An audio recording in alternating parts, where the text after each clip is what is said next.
Very much.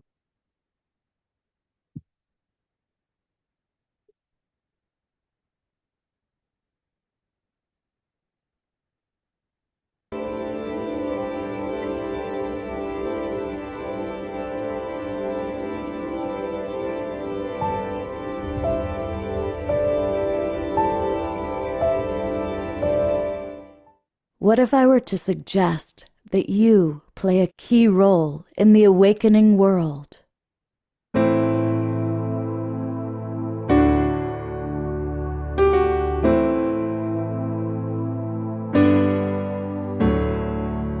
And that you are watching this because you have heard the call.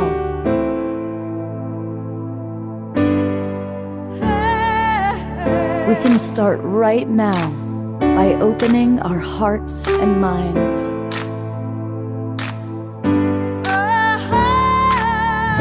Welcome to the awakening world.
Good evening, everybody. I am Love Coach Scott Thomas, and welcome to the Awakening World and the start of our summer season.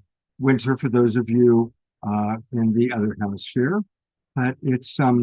We're starting this season off with a very special show. My dearest, closest friend is Katrina Valancourt. There she is with her beloved husband, Stephen. And we've been close friends for a long, long time. We've watched each other go through our ins and outs. When my wife was diagnosed that she was dying, the first person I called was Katrina, and she was there with me. So we've gone through a lot of life's experiences with each other. And one of those amazing life experiences is what tonight's show is going to be all about Katrina's amazing adventures doing her impersonation of Alice in Wonderland as she went down the rabbit hole and found her way back up, very much with the love and support of her amazing husband, Stephen. It's an incredible story that we're going to hear tonight, and it's all part of her brand new book. And tonight is the official international book launch for REQOVERY. There it is. So we're going to hear all about it. We definitely want to hear from all of you. So please, if you would like to start just by knowing who is aware of QAnon, who heard of QAnon, who had experiences or ideas about QAnon, pop that into the chat box. Thank you for those of you who already have. And we are going to do what we always do. We love to start the show off with wonderful music with our house musical artist. He's not Mr. Q, he's Mr. O. Right, Mr. O. Namaste and welcome everybody, and greetings to everybody watching on Facebook and YouTube and all of our broadcast partners. And I am, for some reason, really excited about tonight's show. I met Katrina when I was in Sedona, and I felt her so deeply, and her integrity, her beauty, her intent. And if I had to go somewhere for help, she would be somebody I would trust implicitly. And when I knew that her husband, Stephen, was involved in tonight's show, and they were going to share some of their weaving through this time, I was, even if I wasn't playing the music, I'd be here. So I have a song called Total Surrender, because that's what is necessary sometimes. And yes, one can move and groove to it. So without further ado, Lots of people are coming into the room, Scott.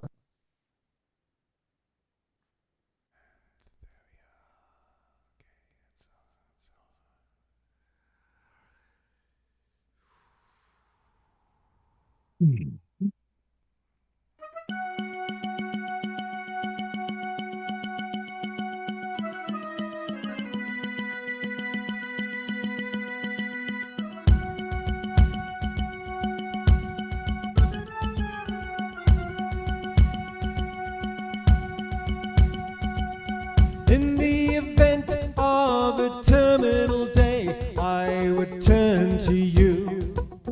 I would say, please help me. Help me see through this illusion. The tears would fall, my knees would bend. I lift my hands up to the heavens. Help me. Help me out of this illusion.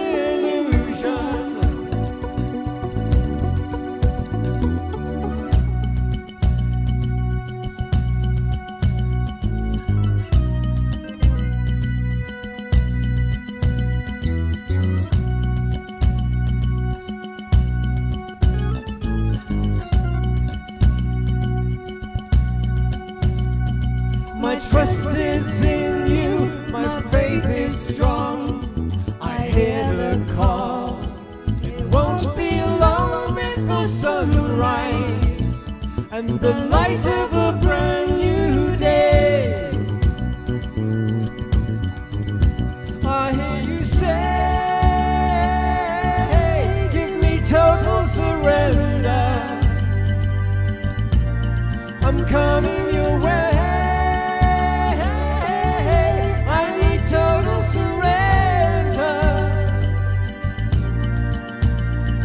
You came with me out of the mist, a violet glow, an amethyst of beauty, never seen on earth before. I'll come with you into the light, my starry eyes are burning bright. I trust you. Now I know the reason why. I hear you say, give me total surrender. I'm coming your way. I need total surrender. There's no compromise.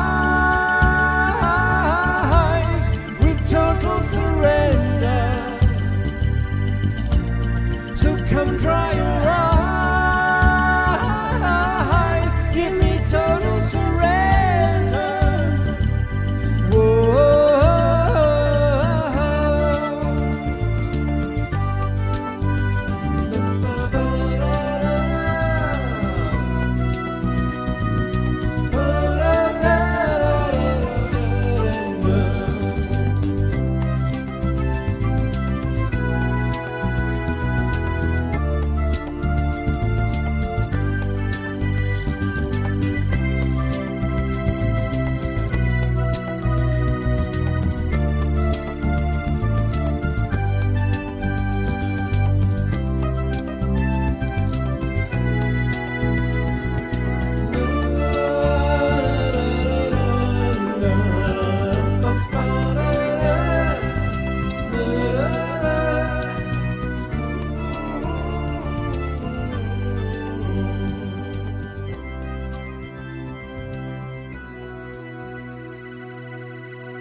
Let's go to gallery view and give a twinkle.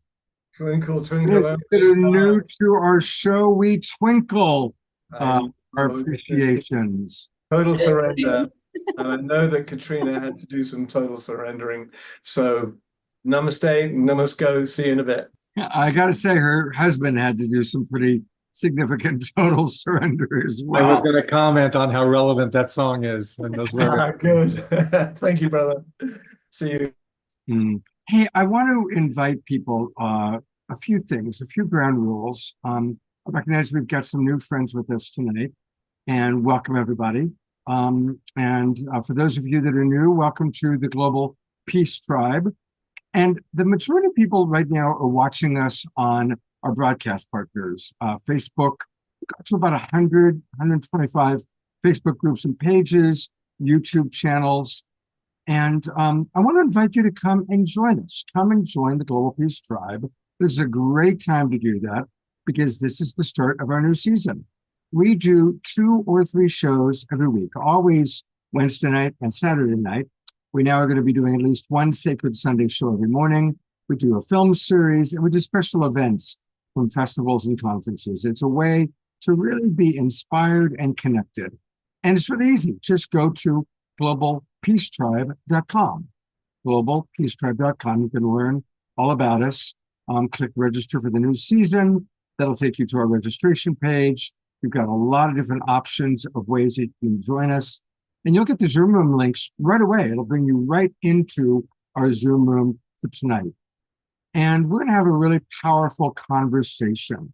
We're going to hear all about Katrina's amazing story, and we're going to have a powerful conversation. Always, we are very respectful. So please, let's not go down any, we're not going to go into politics tonight. I might briefly mention how politics created an impression or an experience, but it's not a political debate. This is about a person's experience. All of us have had moments where we've gotten caught up in something that maybe didn't turn out to be what we thought it was, or maybe had hurtful consequences on people we cared about. That's what we're talking about tonight. So it's going to be a respectful and dynamic conversation. We do want to hear from you, but always in a loving and positive way.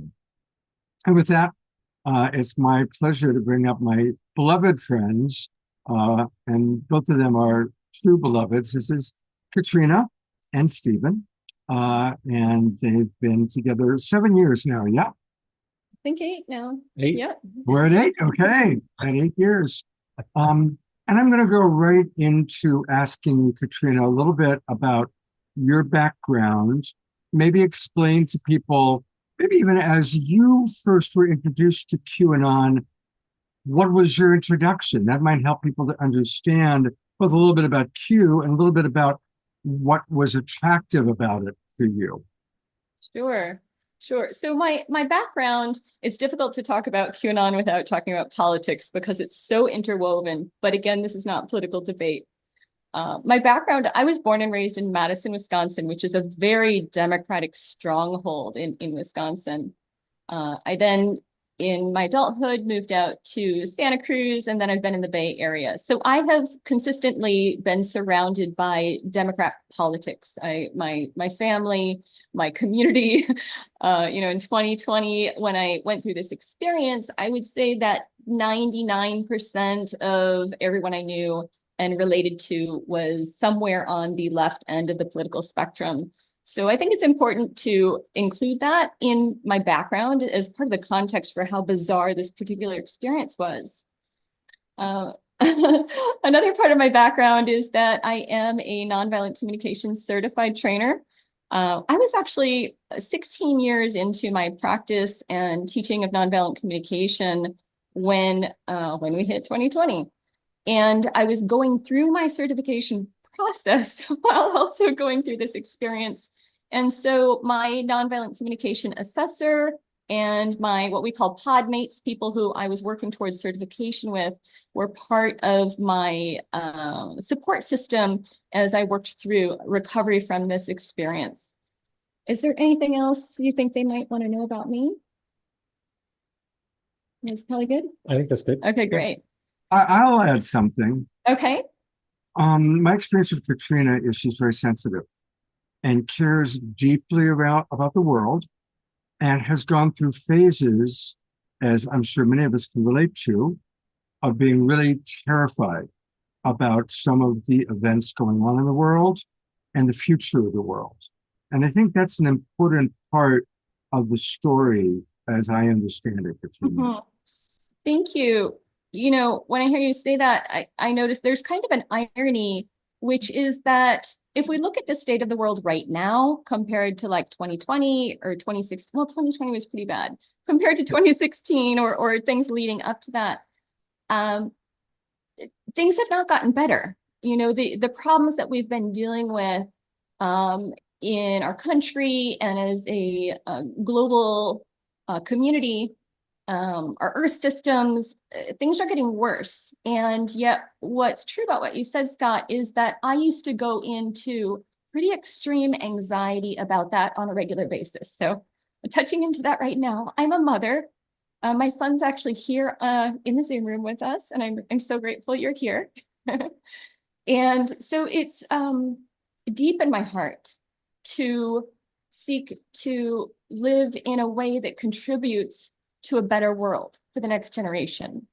And very deep in me. And so as climate change has accelerated, as I've seen our environment devastated by various industrial practices, as I've seen our health on decline, as I've seen the rise of AI used with social media to sink people into rabbit holes and other ideological extremes, all of this has really stimulated a lot of concern in me.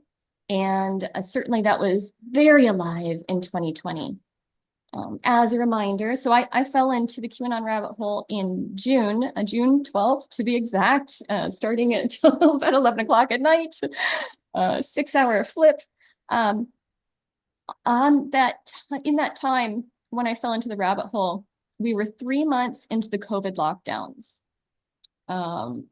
Bernie Sanders had, he was my hero. He was the one who I was putting my faith in. He was the one who was going to lead us all and fix the problems of the world. And he endorsed Biden. For me, that was a devastation. I didn't trust that Biden would be the person to do the job that I felt needed to be done.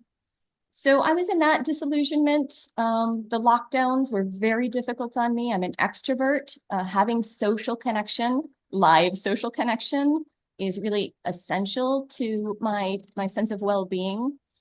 And there were a number of other stressors that culminated at the time that I fell into this rabbit hole. And I do believe that if it weren't for the lockdowns and that extreme stress, that boredom, that going online a lot, and the culmination of all of these anxieties, I wouldn't have been vulnerable to something like this. But it was a very unusual circumstance. So actually, chapter 1 after the introduction in my book is called Unusual Stress. And it really talks about what was building in me before this event that happened over the course of 6 hours overnight that had me flip from being a Bernie Sanders supporter to a QAnon Trump supporter, which Stephen got to wake up to the next morning. Literally. Literally. I think I'll pause at that. Yeah, so what about QAnon attracted you? What was the turn on? The basic turn on was that I watched a video series that turns out to be probably the most effective video series to flipping people's minds into QAnon. There were a number of videos I watched about QAnon as I was in my recovery, and I heard this particular video mentioned a number of times by various believers.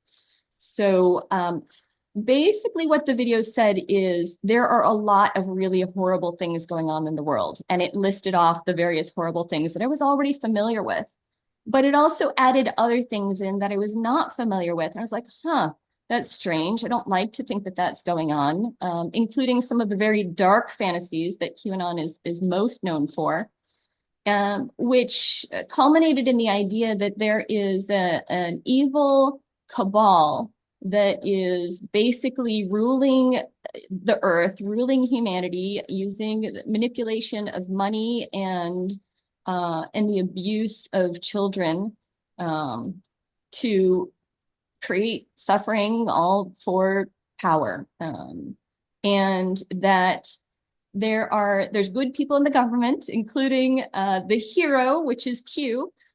Q is actually, there's something called Q clearance, and it's actually like the highest clearance in our government. I looked that up. It appears to be true. And so supposedly Q and the good people in the government have been able to track down and watch this cabal. They see what they're up to. Don't worry, they've got it handled. And they've recognized that, as strange of a pick as it is, Trump is the guy to lead the way as president, to fulfill the plan, to take down the cabal, to rid the earth of evil and suffering, so that we actually have the liberty and freedom we need as good-hearted human beings to restore the earth and to restore life systems so that we can have the kind of world that we all dream of. So that's the basic narrative, and that was just worlds better than the fear that I had the night before. Yeah, and I guess, for my 2 cents, because I watched the video maybe a week or two afterwards, and it was clear to me how Katrina could get wrapped in. It's very sensational. It's sensational. It's fast paced. It's fast moving. It creates emotional, hypnotic. It creates a very compelling story for all of the problems in the world. And at the end, there's a solution.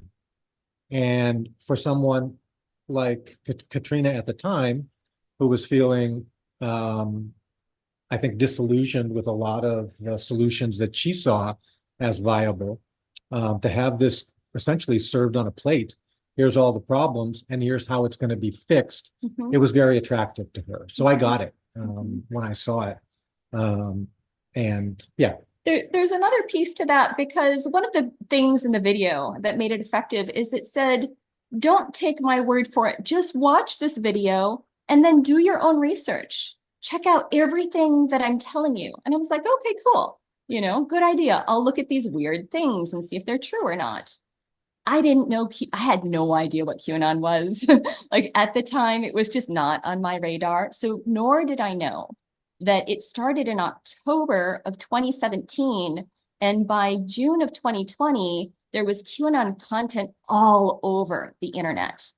And so as soon as I started to, quote unquote, do my research and look for these very bizarre points of information, I found pages and pages and pages of content saying this is absolutely true. And so that put me in a, oh my God, like, I didn't, I was questioning it until I did my research. And now I'm getting all of this validation. But the other thing I didn't know was that when I did all of that research on Google, Google had AI algorithms in place, as did Facebook and YouTube, that went, oh, you like that? Let me send you more. And it started to confirm my bias. Unfortunately, this is what so many of our online social media companies are doing. They want to capture your attention. So they look at what you click on and they give you more and more and more.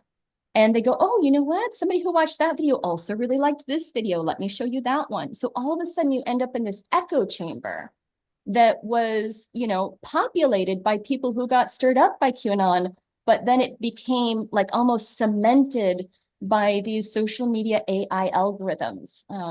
There's a documentary film called The Social Dilemma. It was made by Tristan Harris, who is the founder of the Center for Humane Technology. It talks about how these algorithms work. And he tried to blow the whistle on the companies. And ultimately, they said they didn't listen, because user attention is profitable. And when you have a free platform like Facebook or YouTube or whatever it may be, user attention is what gives you high-paying advertisers, and the unfortunate bottom line is profit. And it's easy to just turn a blind eye to all of these harms that are coming from utilizing those strategies. Yeah, that's a big part of what we need to learn, is how to have critical thinking, because the algorithms just keep feeding us what we already believe. Mm-hmm. Exactly. There's a great question that's actually already come in, and I do want to take people's questions. This is from Ayada.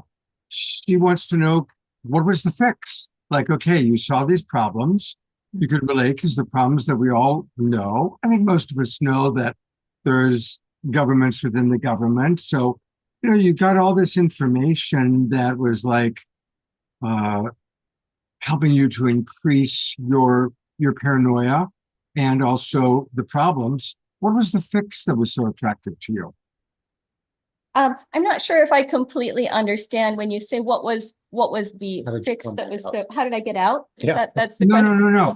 Oh, You said that they presented all the problems. Oh, the They fix. presented a solution, the fix. The solution. Yeah, the solution is that there are what are called white hats in the government. And no doubt there are really people in our government who are stellar people. They care so much about the world. They're truly in service. They want the best outcome. They're there because that feels like their mission, purpose in life, and the way they can make the world a better place. So in QAnon, they would call these people white hats, although the white hats in the QAnon lore would be people who are working together, and they see the corruption that's happening, and they're organizing, and they've been planning and organizing together for a long time. Some QAnons believe that this white hat group is headed up by John F. Kennedy Jr. So that goes into a whole other lore. And that Q is a member of the White John F. Hats. Kennedy Jr., the one who died in The one 19. who died in 19, yes, thank Right. you, details. Yeah. And that they have created a plan, which in QAnon is called the plan. We don't know what the plan is, but they have a plan. And their plan is basically to be able to track down all of the criminal things that members of the cabal and those that they have manipulated have done and gotten away with, so that they can all be brought to justice. And in that process of justice, they can end up in Guantanamo Bay or some holding center where they're no longer able to cause harm. And so by ridding the government, by pulling out, some people might call it the deep state, on the conservative realm, they'll call it the swamp. By ridding our government of these corrupt black hats, is what they're sometimes called. When we can rid the government of that, then all of the goodness, right? All of the people who actually have ethical leadership will be able to function in the way that they have wanted to function, creating the world that we'd like to see. Does that answer that question? I think so, yeah. I mean, so tell us then about the community. So now you're turned on to QAnon, you want to know more. Then what were your next steps that pulled you in even more deeply? Including, I know, the community, that you got excited about the QAnon community, the QAnon tribe, so to speak. Yeah, so there's something thrilling when you think that you have seen a secret that's been hidden from humanity, right? So I was in this like, oh my God, I've just seen something, and we don't have to be afraid. Everything's going to be okay. I just need you to see Q, and Donald Trump is not a bad person. And, I was in this enthusiasm about it. Stephen didn't join me there. That was a challenge. That's also in our book. And we're still locked down, we're still in the pandemic. So I start posting some things online that are kind of pushing around the edges of what I've just seen. And very quickly I'm able to see on Facebook who else is a QAnon, who else has seen what I believe is behind the curtain, the truth behind reality. And so within the first 24 hours, I was able to identify about 12 people who are friends on Facebook. Doesn't necessarily mean I know them well, but I'm connected to them on Facebook, who were giving signals, including where we go one, we go all, or WWGWGA, which is a sign, is basically saying I'm a QAnon. I'm awake. I can see what's happening. We're going to end the cabal. Peace on earth is going to happen. Go team humanity. We just need to wake people up. So I'm starting to gravitate towards that. because the promise of problems disappearing, the promise that we could actually have this beautiful world is something that filled me with a sense of elation. I just wanted to hold on to it with every ounce of my being. And I mean, so much so, my entire biology shifted. The day before, I was spinning in fear and anxiety. And once my mind flipped and gravitated towards this perspective, I felt profound relief, joy, gratitude. I found myself singing. I was saying, thank you, God, even though I'm not a religious person. I mean, I say that when I'm grateful, but it was over the top. I was, singing Amazing Grace, just feeling wonderful. And then Steve and I would have our very uncomfortable interactions. And so it started to create this challenging split where it was difficult for me to be around Stephen. He was having a hard time being around me. So I felt just this tension around him, whereas I'm finding other people online who are celebrating with me, basically. And we're celebrating that there's a new world coming. There's a beautiful new world coming. And isn't this wonderful? Isn't this great? So it just created a natural magnetism towards others who shared this hope and this vision for the future. Yes, I think what I observed in that regard was I was watching a lot of Katrina's community, historical community, distancing themselves. And so there was the tension that she was feeling from her historical community, and there was a warm embrace, a welcoming from the QAnon community. And so it naturally just pulled her into that community. You want to be with people who understand you and say, I see you, I got you, how wonderful, I celebrate you. We all want to belong to a tribe, right? We've got Global Peace Tribe, there's a family of people. We gather together twice a week and we connect. And so it's such human nature.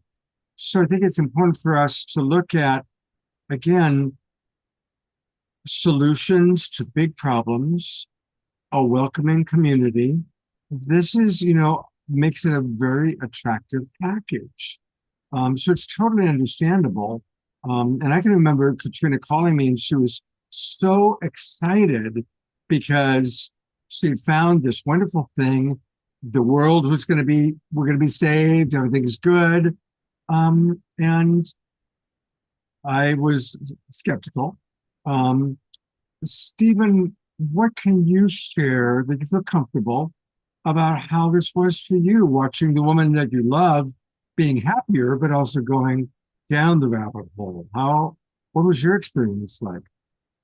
Yeah, well, challenging to say the least. And I'll underscore, Katrina mentioned it, it was an overnight flip, literally. I fell asleep and Katrina was working on her computer. I woke up the next morning and she was still awake, working on her computer, watching this video and doing her research. And overnight, her energy shifted and it became, she had kind of a frenetic energy about her. And at one point I had asked her, or I had said to her, I don't recognize who you are anymore. Because she had really, just her whole persona had shifted.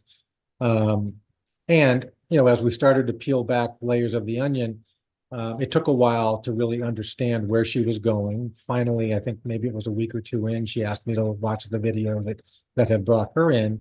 So then I got a real understanding of what she was now believing, and that caused me to think about, okay, what do I do here? There wasn't an easy, clear answer at that time. It was a process for me as much as it was for her. I want to read a couple comments that have come in from our audience that I think are really valuable.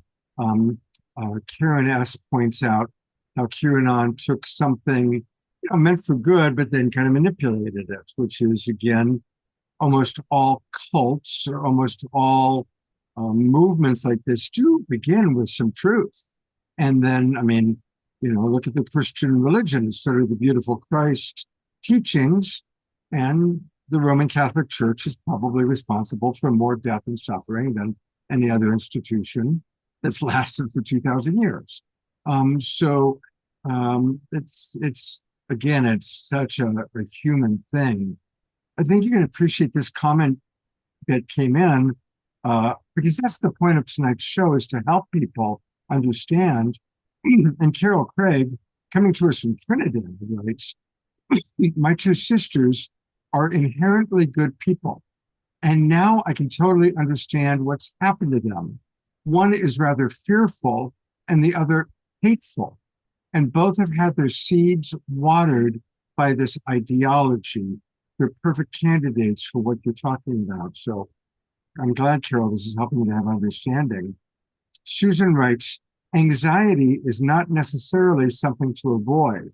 Embracing anxiety and honoring it as a warning signal to be acknowledged and appreciated. This is not easy, but it brings freedom. Thank you. That's a good point, Susan. So now you're in this growing split between you and your new QAnon world and kind of the more grounded, stable view of your husband and other friends. Tell us more about the price paid and the challenges of the ever-growing divide and that chapter of your story. Yeah.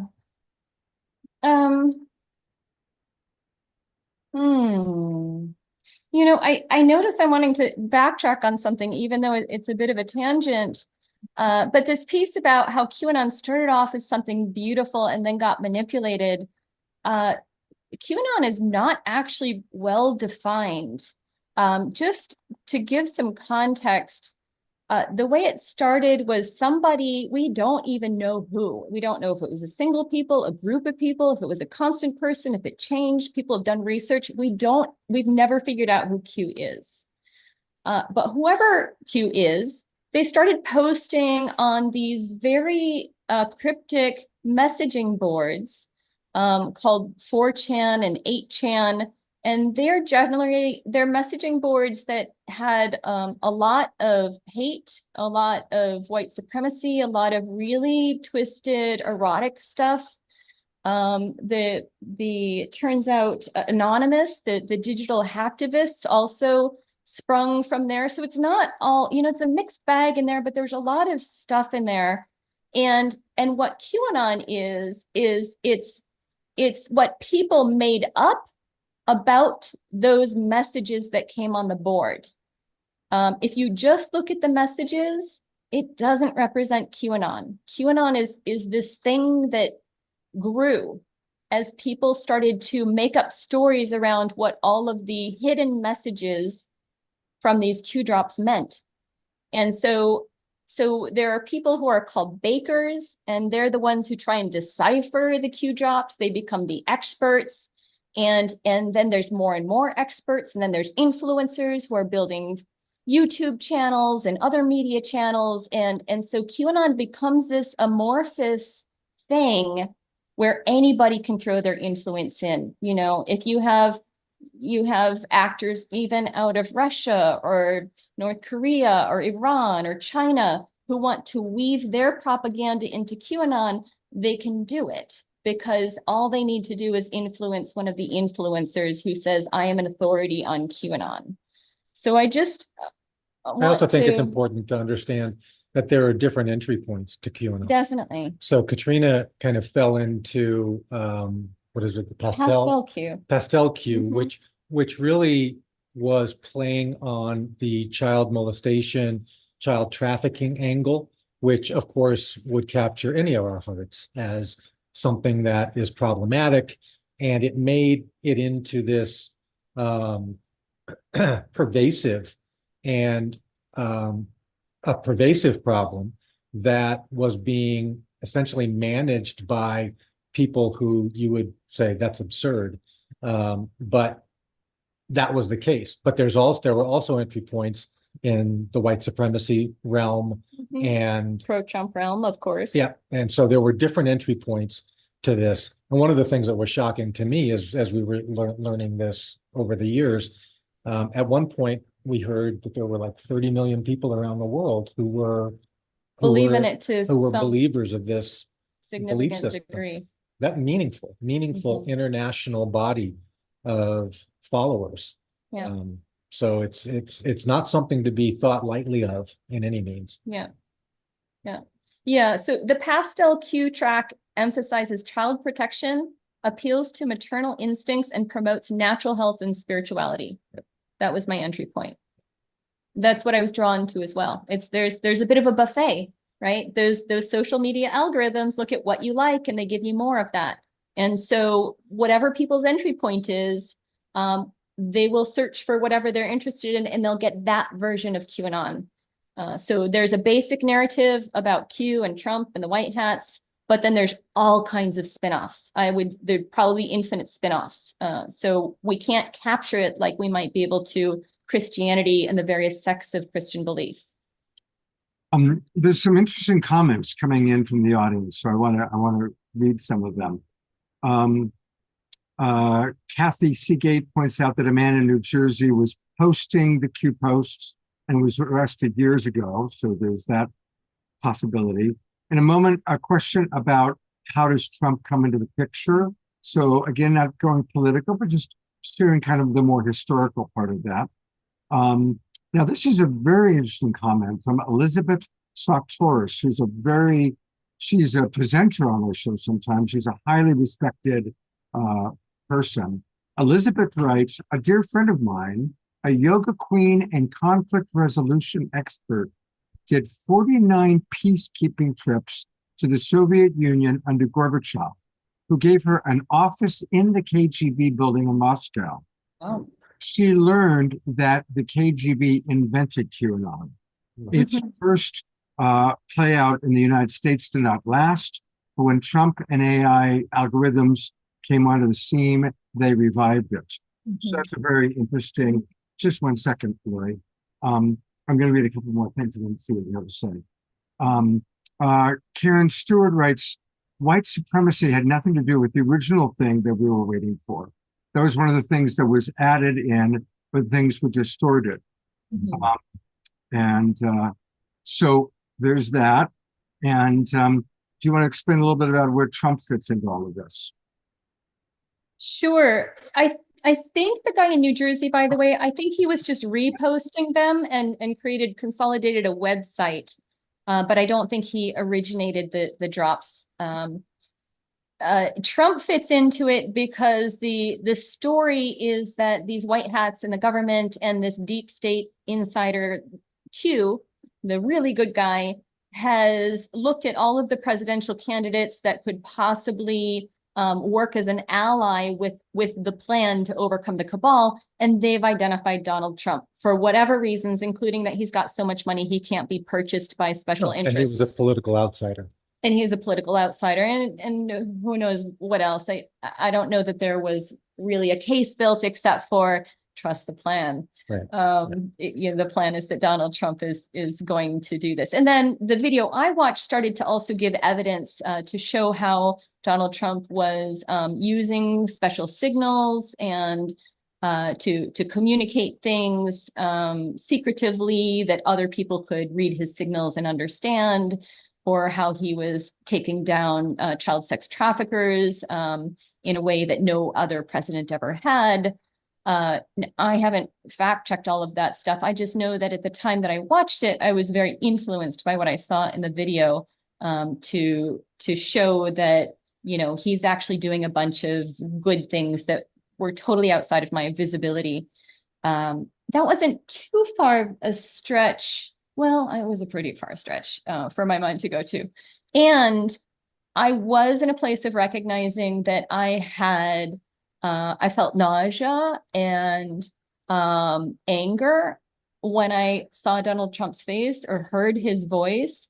And as somebody committed to nonviolent communication and empathy and building connection across the aisles in every way possible, I had weeks before this, maybe more than a month before this, really challenged myself, like, can I find things that I like about him enough so that I don't have such a strong aversion to him?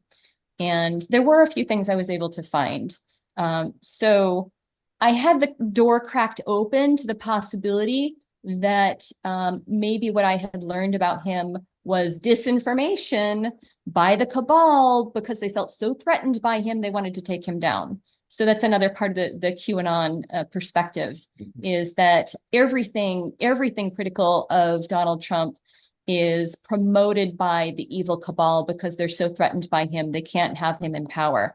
And so don't trust any of the media. Don't trust anything that says anything negative about him. He's really the hero that's going to save the day. That's part of the belief. Is there no other questions? Yeah, thank you. So let's now go into your relationship with Stephen. And also, I don't know if you want to talk about how your father, was involved. I know Rob is right there with you. Yes.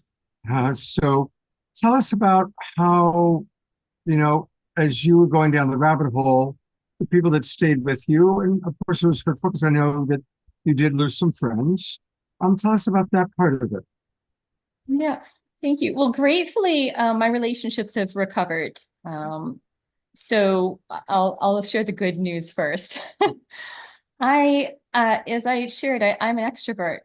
Social connection for me is so important. I'm a very sensitive person. I seek to care, to contribute, to give empathy, to really love the people around me. And like Scott, I have a very expansive community. And so it was shocking for me to see how quickly people turn their backs on me.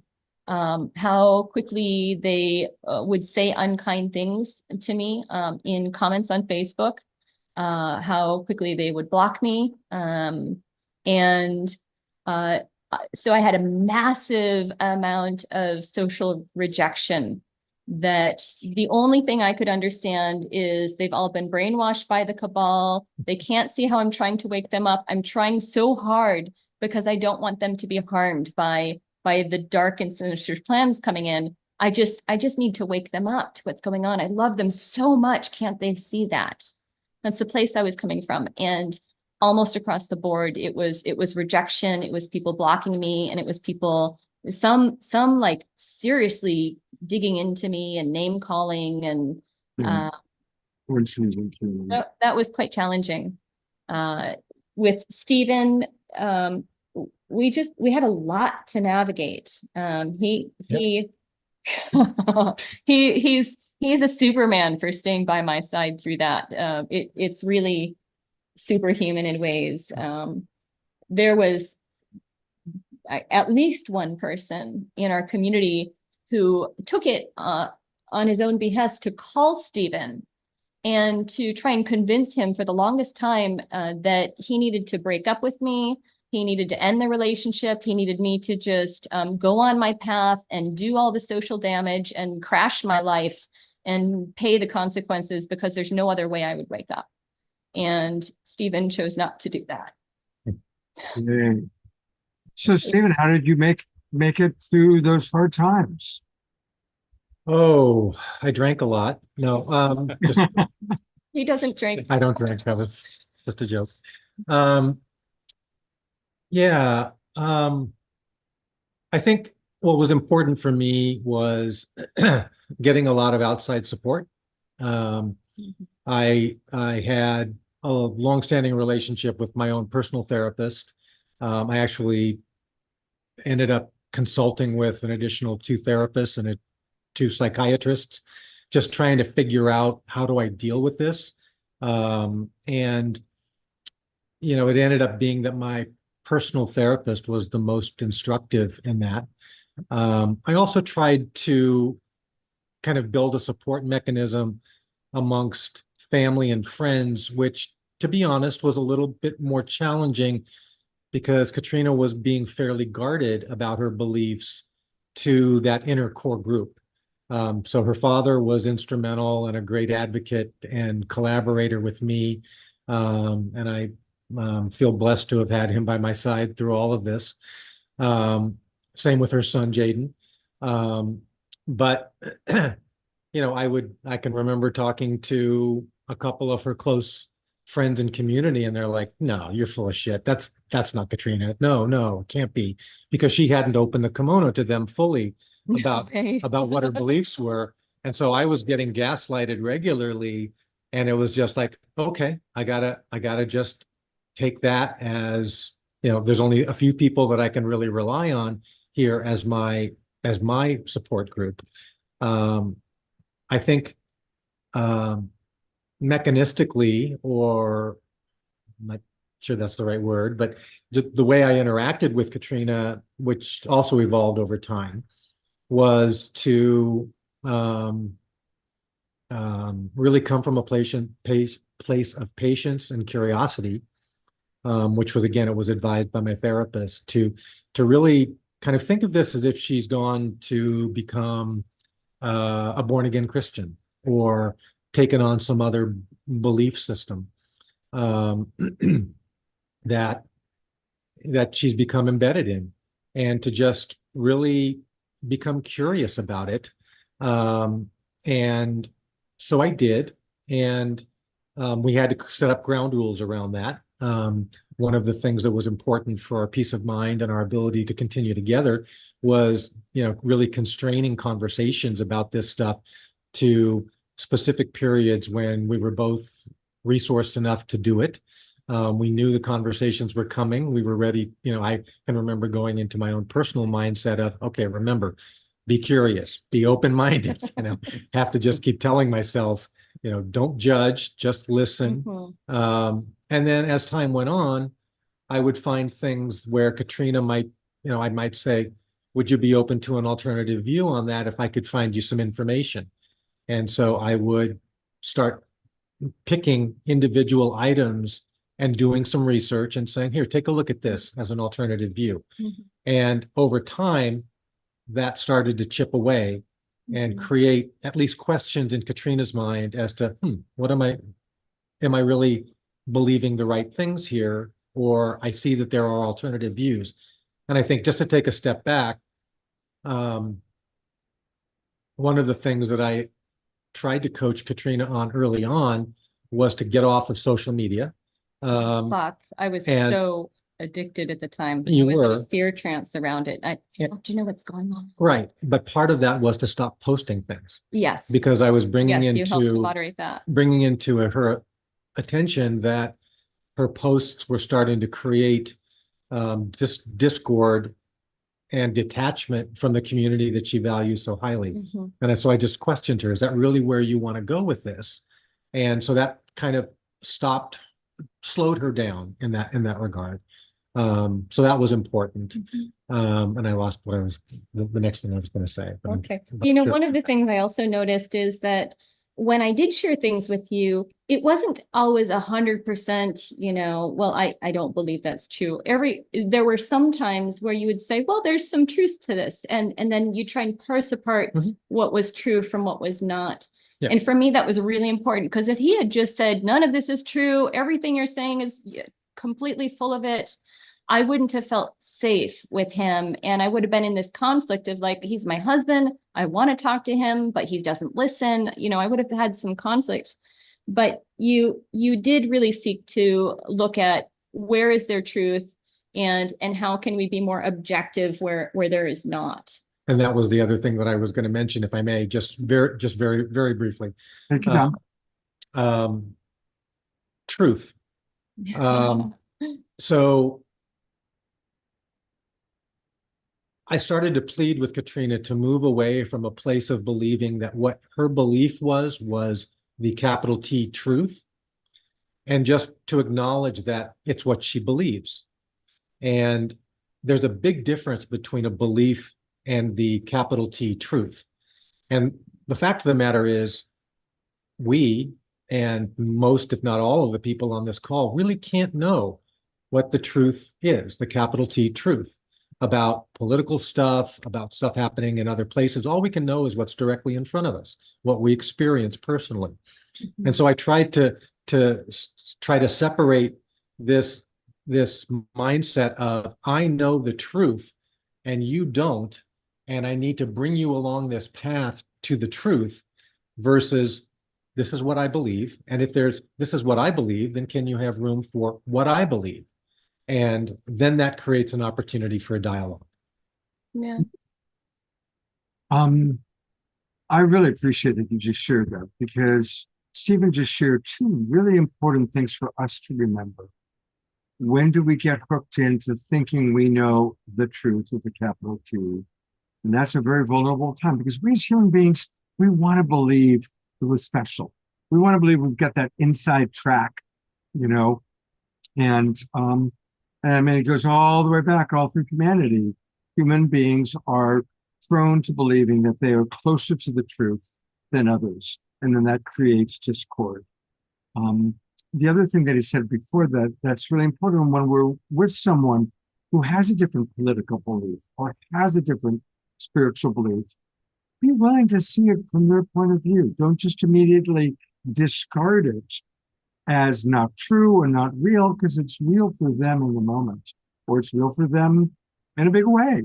So let's learn to be curious about why people believe something, and to not polarize, because right now, what's tearing this country apart and creating a civil war, and at least in a social media way, is polarization. You know, back in the days of Walter Cronkite, you know, there was still objective news. There was still different points and counterpoints. I remember growing up with a show called Points and Counterpoints.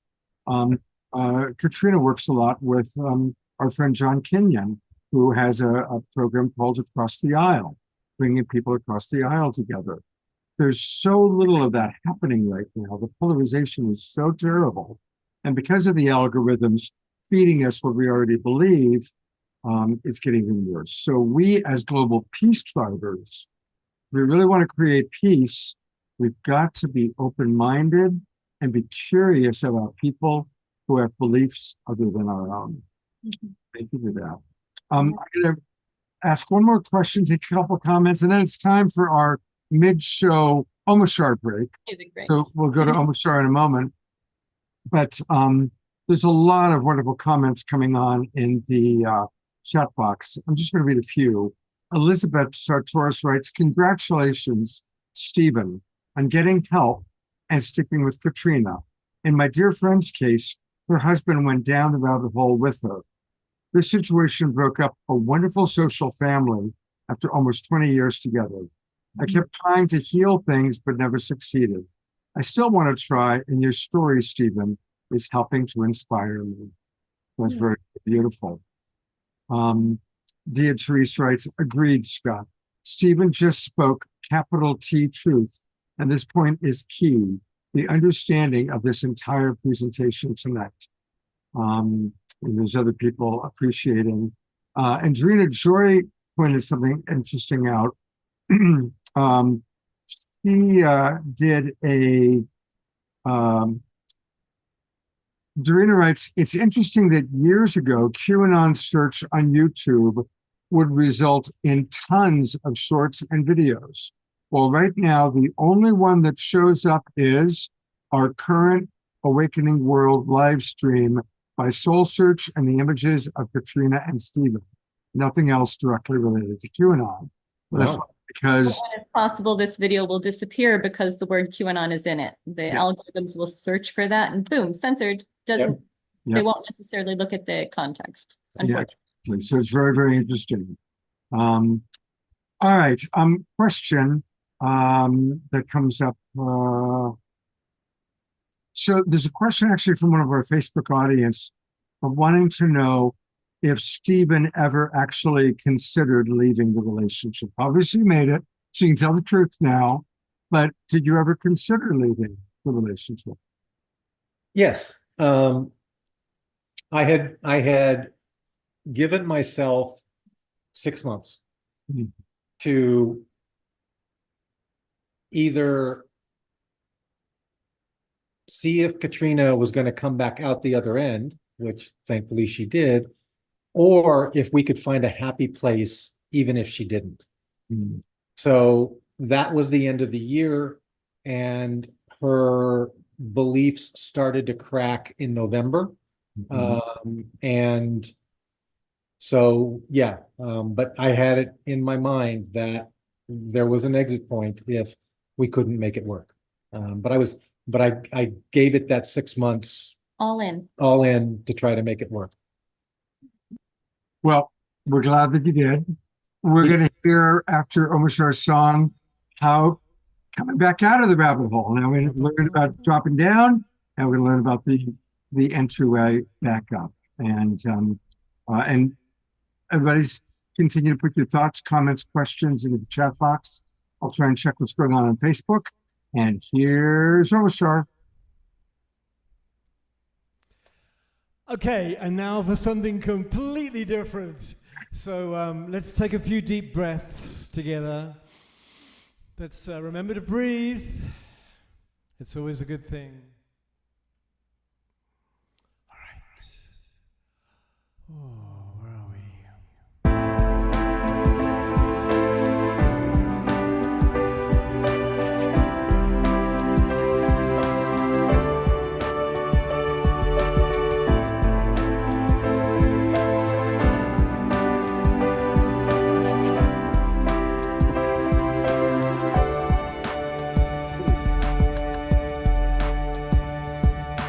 Contemplating everything I knew. Seems as though there's not much left that I would hold on to. Contemplating what is pure and true.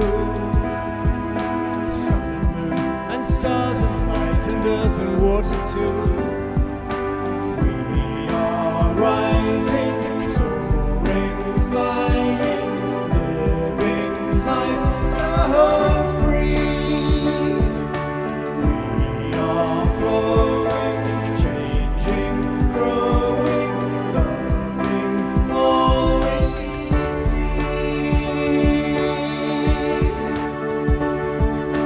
Glad to know we're coming home again.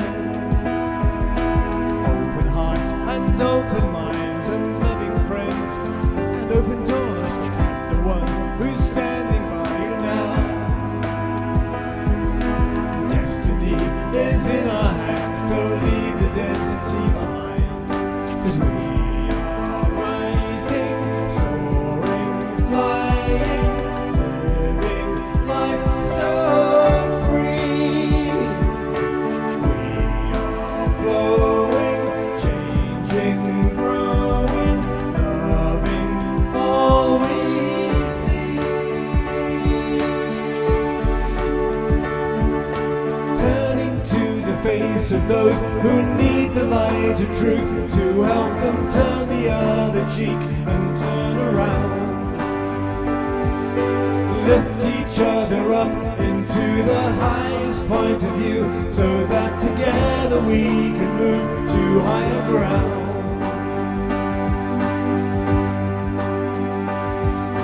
Glad to know we're coming home again. Open hearts and open minds and open doors and loving friends. Look at the one who's standing by you now. Destiny is in our hands, so leave the density behind. 'Cause we are flying, soaring, living life so free. We are flowing, changing, growing, loving all we see. And turning to the face of those who need the light of truth to help them turn the other cheek and turn around. We lift each other up into the highest point of view so that together we can move to higher ground.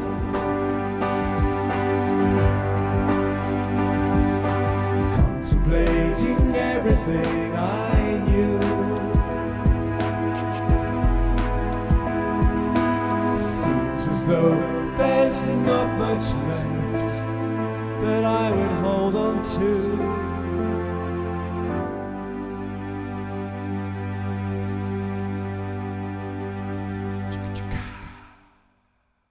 Hmm, what a perfect song for tonight's show.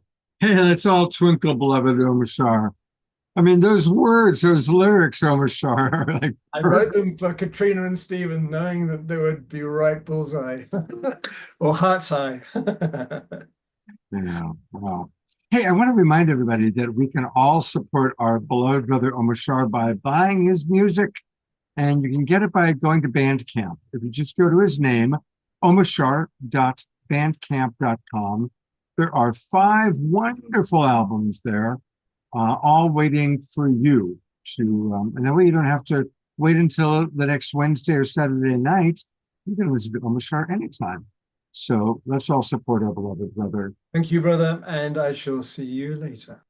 Okay, yeah, there will be a closing song, as And always. Stephen, this is I was going to say riveting, but it's just so rich and vibrant. Thank you so much for being so vulnerable. Holy smoke. Thank you. So as we begin to look at how the healing and the change happened, I want to acknowledge, again, nonviolent communication, which has been a big part of Katrina's life and now, of course, Stephen's. So how did nonviolent communication, also known as compassionate communication, help you guys during the hard time? And then how did it help during the healing time?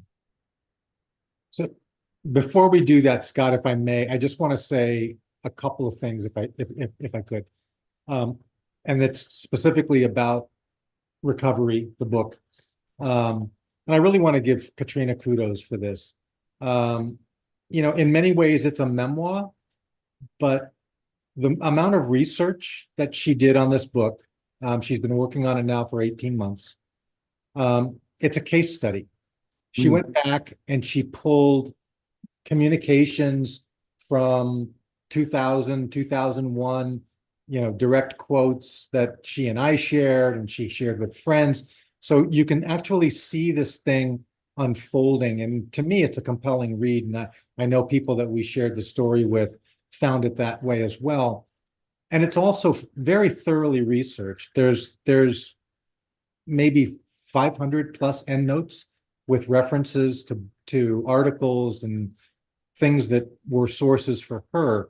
So it's a great story and it's a resource. So I just wanted to say that. So. Yeah, and I'll also say a lot of the endnotes are from mainstream media channels because in general, the people in my circle, those are the channels that they're going to trust the most. So I wasn't able to put everything in a mainstream channel. There's some bizarre things, and I just needed to do some alternative channel to say this actually exists online. This is what I was seeing. So the endnotes are also just to say what you see is what builds the stories for your own narrative, your own perspective. So the endnotes are what I saw while I was in QAnon and also things that I have seen before, after, outside of that, that just give context. But yeah, thank you. I think it's well researched too. I also want to give a big shout out to Lori Masters. Yes, Lori's here with us on Zoom. She is a masterful editor, precision revision. I couldn't have had a better partner for this book. It was not an easy one. This thing is a serious can of worms. Hey, Lori, love you. Thank you, Lori. You did amazing. When I contacted her in February, and I said, you know, my friend Sarah Nelson, wife to Daniel Sheehan, who I know a lot of you know and love. Sarah, I told her about the book in February, and she said, you have to get that out as soon as possible. So Steve and I decided to reach out to Lori Masters, and she goes, oh, wow. Okay, well, this book would take at least a year, but let's do it. And so, you know, here we are, July 3rd. She went round the clock with me every single day. We were back and forth with each other, sending each other chapters. You know, I'd send her a chapter, she'd do her editing magic, send it back to me, I'd send her the next chapter. And each chapter would go through, you know, anywhere from 5 to 25 iterations as we cleaned it and polished it and moved things around. I have a great aunt who is a Harvard trained editor who began reading the book a few weeks ago, and she said, wow, I'm really surprised by the quality of this book. There's very little to clean up. It's the kind of manuscript that I might give to another editor for a final cleaning. So feeling great about it on that level. As you might have seen in the comments as well, Scott had posted some endorsements. We got a beautiful endorsement from Jamil Zaki. He is a professor of psychology at Stanford. He interviewed me for one of the books that he has coming out in September called Hope for Cynics. His expertise is empathy. So it was just really an honor to get to know him and to participate in his creation of this book coming out. Barbara McGraw, Professor Barbara McGraw, she is, I have to read it down here because it's hard for me to remember it all. She's a professor of social ethics, law, and public life and politics, director of the Center for Engaged Religious Pluralism at St. Mary's College of California, and the author of Rediscovering America's Sacred Ground. So she's here with us. She's actually also in the introduction to the book because I was hanging out with my friends Patrick and Barbara, and I'd confided with Patrick, but not with Barbara yet, about this crazy QAnon thing I went through. Of course, he told his wonderful wife, who's dear beloved of mine, and she goes, "Oh, you got to tell me all about it." And as soon as I started talking about it, she's like, "You have to write a book." I was like, "No." I really had so much resistance to it. Stephen had been telling me I had to write a book for quite a while, and I was like, "Well, that's your nice opinion, and I will file it away in the trash can somewhere because I don't want to write the book." It was really confronting. It was traumatic to go through the experience of losing everyone and having what we would call enemy images, right? The name calling that's rampant online. In nonviolent communication, we call those enemy images. You know, you want to make somebody look like they're a horrible person, call them a terrorist, call them a white supremacist, call them a libertard or a fascist. These names are flying around as if words cause no harm. They cause harm. They cause harm. One of the things we need to do as responsible citizens is look at our digital citizenship. How are we interacting with people who we don't even know online? Are we falling into those ways of just saying, I'm just going to vent my anger because I don't actually have to see the harm that it causes? Or are we taking the time to say, I don't know this person, but they're my brother, they're my sister, they're my family, and I will treat them with the same respect I want to bring to any human being. So if there's a message I could bring out, yes. With that, Scott's question about how did NVC play into your reconciliation process, your transition through? Yeah. So nonviolent communication, a core teaching is empathy first. And it's my favorite workshop actually to teach is about empathy. And one of the things that a lot of people don't know are the unconscious ways in which we are conditioned to give non-empathic responses. A non-empathic response might be to be dismissive, to give advice, to judge the other person, to just say, oh, well, you think that's bad, you know, what about this, to make it your own thing. There's a lot of ways in which we miss the opportunity for real connection. When Stephen was saying, I don't want to hear your QAnon news right now. I don't want to hear what you've learned about Trump. I don't want to hear what you've learned about any of the topics around QAnon. He was stating a boundary. If I had overstepped that boundary, then I would be violating consent. There's a causing harm that happens there, and that would create conflict. So one thing is first of all recognizing that he doesn't consent to a conversation. The second thing is empathy. Like, okay, it sounds like you've reached your limit. It sounds like you might be feeling frustrated. Maybe you don't have the space for it right now.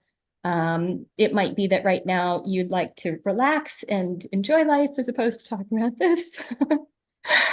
But for me to, rather than making him wrong for not wanting to go there, I had to go, okay, he has his limits and let me honor that. That is a form of empathy. So that helped to prevent damages while I was in QAnon. And when coming out of it, it's reconciliation. I had a lot of people who were quite upset and felt impact in various ways. And so I came out slowly, person by person, because I was also traumatized and a bit low resourced. So I took my time to connect with people and say, you know, I just want to acknowledge that during this period of time, I had fallen into QAnon and I might have expressed things that were difficult for you. And I want to let you know I'm out of it now and I'm open to hearing whatever impact there's been. And then I gave them space to express whatever was there. And my response was empathy. It was to say, oh, wow, okay, these are the feelings that I'm hearing in what you said. These are the ways in which I didn't meet your needs. And some people I was surprised, they're like, oh, there was no impact, I'm fine. But the cleanup work was where there was impact. So empathy first is the primary way that we resolve conflict in general. Well, I'm noticing my desire for you to maybe talk about what Marshall says is the most important form of empathy, self-empathy. Maybe share with us how you kept yourself full, and how you kept yourself capable of being able to stay open-hearted through the healing and the recovery time. Mm-hmm. There was some amount of self-empathy I did. I would say that it was more in the direction of self-care. I had to go into a lot of self-care practices. In the book, by the way, the self-care, that recovery is part 5. There's 5 parts to the book. The first part sets up how I was vulnerable, everything that made me vulnerable to the fall into QAnon. The second part is the overnight flip, what actually happened in that 6-hour window of time that had my mind flip. The part 3 is what was my experience of being in QAnon? What was that like on a day-to-day basis? I'm generally very open and honest with my husband. I didn't tell him until day 3. I was terrified of telling him that I supported Trump. And so I really wrestled with that for a few days. But anyway, so it goes into that whole experience of like, oh my God, what do I do with seeing things totally different than 99% of my community in that navigation. Part 4 answers the question that I've been asked the most often from people who are struggling with friends and family members who've fallen down QAnon, which is what was it that got you out? How did that whole ideology crumble enough that you were able to exit from QAnon? That's generally what people want to know because they want something that can help them support their friends and family to wake up to that they have fallen for some amount of fantasy. I'm not going to say everything in QAnon is fantasy because for any conspiracy theory to stick, it's got to have some amount of fact in it. Otherwise, this is probably not going to stick. But to recognize that there's a lot of things that are not true. How do you let go of that? It's not easy. For somebody outside of it, it might be hard to understand how it sticks so strong. When I was in it, the thought that it could be wrong was terrifying. Have I been believing in a lie, a psyops, a propaganda campaign, a misinformation? Have I been posting all this stuff online? Have I been humiliating myself in front of my friends? If they're not going to save us from all the horrible things that's happening in the world, then what's going to happen? It's worse than I ever could imagine. Now there's no one to save us. How will I ever recover my own sense of self from that? My self-respect went down to the lowest it's ever been as I started to grapple with what I had fallen into. And then part 5 goes into recovery. How do you lift yourself up from that? How do you lift yourself up from being in a state of fear and anxiety into a state of well-being and enjoying life. So self-care was very important. I anchored into my meditation practice. I really focused my thoughts in ways that were supportive of life. I got back into the garden. I got back into working out. I cut all social media out. I took all of the social media apps off my phone. I didn't go onto them on my computer. I spent a lot less time on my computer, and I just had to work on my mind, and I had to work on my emotions. So there was some self-empathy. There was a recognition that I felt sadness. I felt ashamed. I felt embarrassed. I had a real deep need for belonging. I had a deep need to be seen clearly. I had a deep need for sense of security and stability with the people who I love. And I know my intentions have been good throughout the whole thing, even though there were a lot of people who couldn't see or understand that. Yeah, and if I may, it's also talked about in section 4, but for those of you who might have friends or close ones that you're struggling with in this way, I guess a couple of things that I would want to just, I found it to be very useful advice that I got mainly from my therapist, and if the psychiatrist or psychologist that I consulted as well. It's to realize that you'll never change their mind, so don't try. So I started out with Katrina saying, trying to convince her that she had gone down a path that was wrong. And I was quickly corrected by the people around me to say that's a failing strategy. It backfires. It's just not going to work. It makes them entrench deeper. Mm-hmm. And so it creates more division.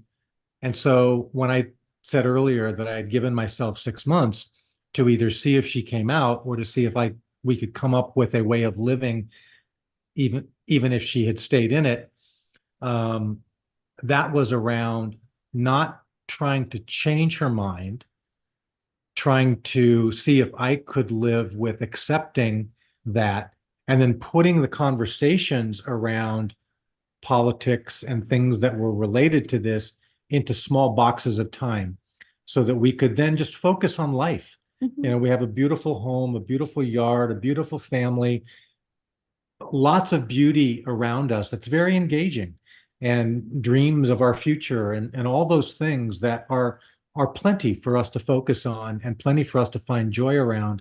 This becomes one small aspect. And the challenge for me in that 6-month period was, can we get there? Can we celebrate all the stuff we do love together and just accept that there's a part of our lives that we don't agree? And so that was part of the challenge. So anyway, I really had to address my fear and anxiety that was coming up, and actually my dad, who's sitting next to me here, played a significant role in that. He introduced me to a talk by Jack Kornfield and another one that Oprah Winfrey did with Eckhart Tolle. These are very resonant with my own my spiritual foundation. And these videos helped me grapple with the nature of uncertainty in life. I had gotten into this fear and anxiety trance and this screen addiction time, like research, because there were so many catastrophic possibilities coming our way, and I had to prepare for everything, and I had to know what to prioritize and had to talk with you about it. This fear and anxiety trance is the piece that I had to get over, because without getting over that, I was stuck in this trance, and Stephen was stuck with a partner who was emotionally absent. I was not capable of being present to my own life or to the people around me who I love. Mm. Wow. This was a very important wake-up piece for me that helped me make that final pivot to say, okay, there were a number of pieces that helped me pivot, but this was the final piece that had me pivot and say, okay, life is uncertain. All kinds of horrible things could happen. And when you're spinning in fear and anxiety, it seems like a horrible thing could happen any day now. It's right around the corner. Mm. But then I was reminded, like, you know, my parents' generation, they were taught that a nuke could go off anytime and you got to hide under your desk. Could happen anytime. Yeah. Fortunately, they lived long enough that I'm a grown adult now and it hasn't happened. Like there's so many things like that where we could spin in fear and waste away our life, or we could choose to say life is uncertain and let's enjoy the beauty of this day. Let's enjoy the beauty of our friends and family and make the most of this precious moment, knowing that impermanence also brings a depth of meaning. It brings a gift to the moment. Yep. I want to read some comments, and then there's actually a little concern that I want to express. Yeah. Silvana writes, I am deeply appreciative of both of you for sharing this journey. You're bringing a spark of hope. Susan Blomquist writes, this is a very important subject to discuss. You both have such bravery to bring light to this social issue. I noticed when I went to your recovery website, immediately I'm hit with this is a suspicious link marker. Yeah. I took a screenshot and I've sent you in a private text. And Lovely. then Joy just wrote also, when I clicked on the link for, www.recoverybook, I first got a suspicious link. And then after that, still going forward, she got another message saying, be careful, people might be trying to steal your information. No. So you need to work Okay. on your SS information. Yeah, it was working when we started the show here. So how interesting. The book is also available on Amazon. You can go directly there. I'd love for you to get to the website because we have the endorsements and we have downloadable excerpts of the introduction, of Stephen's advice, which is in the questions and answers section towards the end of the story. It's one of the appendices. And if the website's down right now, you can still get the book on Amazon. Well, to be clear, the website's not down. We just Okay, need it's got people some to understand that there are warnings that come up. Yeah. It is safe. So we can give our audience reassurance. Nobody's going to steal your information and it's safe to go to the website. Yeah. And I, of course, have pulled it up. So we'll take a look at it together right now, since we're talking about that. And then we're going to get back to the questions. But here is the website. So it is safe to go there, you guys. You're just going to get, whoops, that's for our questions. Sorry about that. Where is it? Here we go. All right. Here's the website. And so you can read about the book. There's Barbara, by the way, who's with us in the chat box right now. And definitely put in your name and email address so that Katrina knows who's here. She can reach out to you. And then, of course, you can learn how to order it just by clicking order now. And that takes you to Amazon, which, of course, is the easiest way to order it. And let's all support her. This is an amazing book. It's an amazing read. It's a big book. It's over 400 pages. The last 40 being just incredible appendix. So it's a fascinating book. It's a wonderful read. And we want to hear a little bit more about the recovery part, a little bit more about that. Sure. I also just want to say one of the best ways you can support us, if you choose to read the book, you like it, please post a review. If I can get 10 reviews up in this first window of time, it really increases visibility and it helps me get the book out to a wider audience. So that would be really meaningful. And of course, all of your feedback, your notes to me through the website are also very appreciated. If you have questions that could support me to create more content that supports you in challenges that you might be having related to this topic, all of that is appreciated. So I'm also noticing there's some other questions that came in through the chat that I just wanted to address. And one of them specifically because it came from my son. Fair enough. Oh, that question was, does the QAnon narrative center around US politics only? From everything I can tell, initially, yes. Initially, it did. It was about the US government. Q is a deep state US person. It's about Donald Trump. And the idea is that the United States is the most powerful country in the world. And we're also the last democratic stronghold. And if we lose our democracy to some kind of an authoritarian rulership, that could be game over for planet Earth. That is part of QAnon. However, it was really interesting for me as I came out of QAnon. I discovered that it was alive and well internationally, and that there was an international QAnon following, all rooting for Donald Trump and for Q and the White Hats. So it started out in our country, but it spread. And so I don't know how it's impacted politics in other areas, or if the focus continues to be about US politics.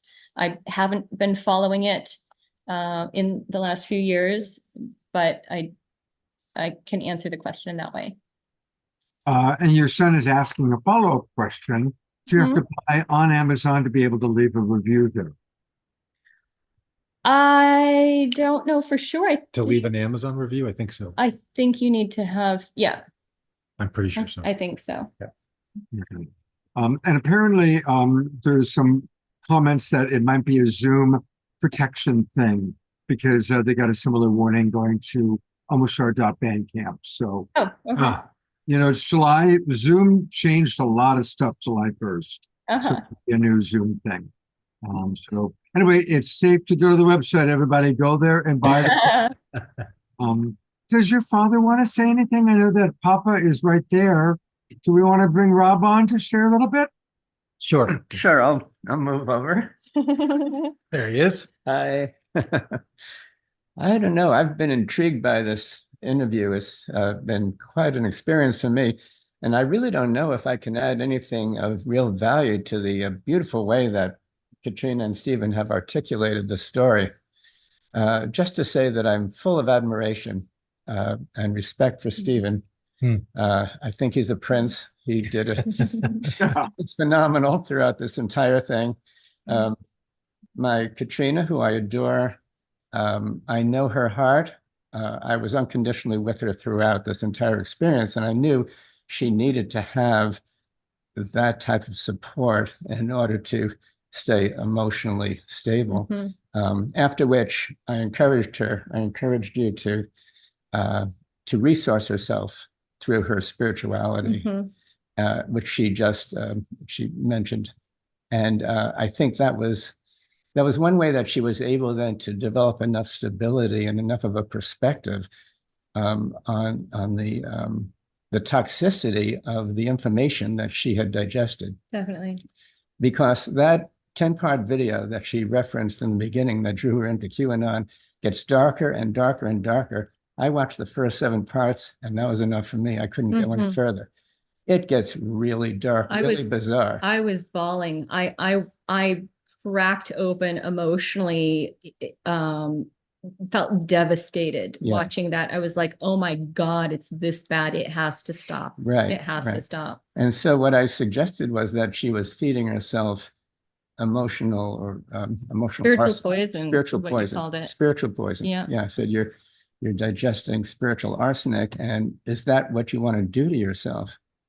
In terms of self-care.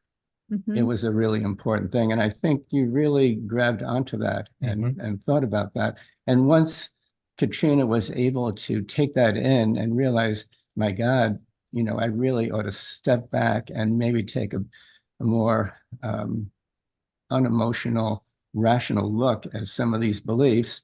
You found, for example, that there are lots and lots of people who believe that the earth is flat.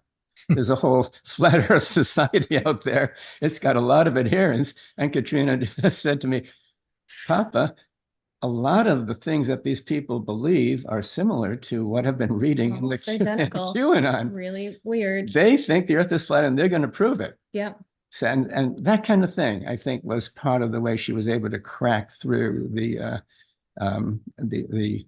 brainwashing that she had experienced. She was able to set it aside and actually rationally start to consider point by point each of the beliefs and decide which contained any element of truth that was beneficial and which was simply toxic nonsense and that she could discard. And there were also things I was like, I don't know, but I know that if I try and research this, I'm going to use a lot of time, a lot of emotional energy, and I'm going to feel depleted at the end of the day.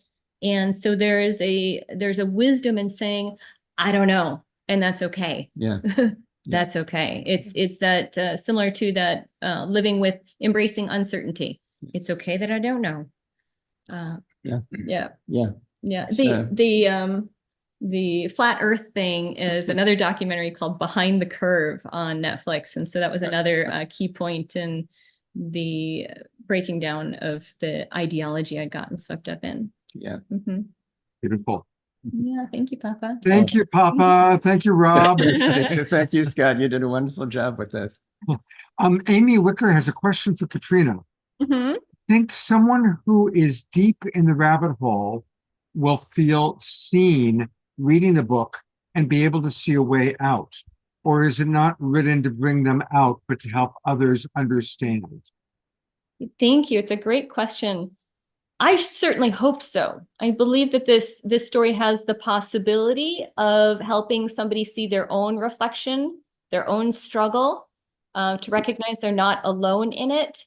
And that by going on the journey with me, they can also start to have their ideology questioned in a new way, and to work with the challenges too, because again, it's very difficult when you've invested yourself in a belief system for a long time, and you've told other people this is the truth, this is the truth, this is the truth, and then you have to go, whoa, what have I been believing in? It's almost more comfortable to just keep believing in it than to confront that question.